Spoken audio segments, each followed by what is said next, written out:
মাথার চুল পড়া যেন এখন একটি বর্তমানে সাধারণ সমস্যা হয়ে অনেকেরই দাঁড়াইছে। আর এই সমস্যাটির সমাধান করতে পারেন ঘরে বসে আয়ুর্বেদিক আমলার তেল তৈরি করে।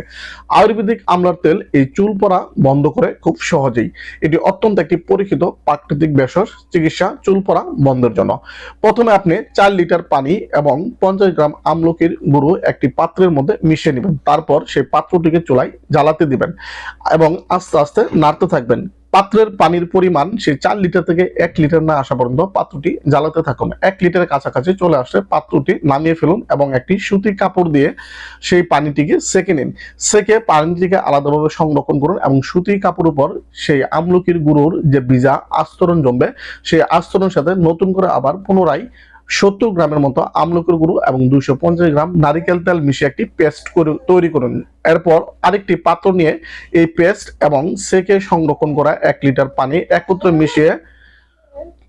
মিশিয়ে নিয়ে পাত্রটিকে চুলায় ফুটতে দিন। ফুটে ঘন হয়ে না আসা পর্যন্ত আপনি ফুটাতে থাকুন। যখন ঘন হয়ে আসবে তখন নামিয়ে ফেলুন। আর এইভাবেই তৈরি করা হয় আয়ুর্বেদিক আমলার তেল। আর এই আয়ুর্বেদিক আমলার তেল সপ্তাহে যদি আপনি 2 দিন ইনশাল্লাহ ব্যবহার করেন, আপনার চুল পড়া বন্ধ হয়ে যাবে এবং আপনার নতুন করে চুল গজাতে শুরু করবে। এটি অত্যন্ত একটি পরীক্ষিত প্রাকৃতিক ভেষজ চিকিৎসা। আপনি এই চিকিৎসাটি গ্রহণ করতে পারেন যদি আপনার মাথার চুল পড়ে থাকে।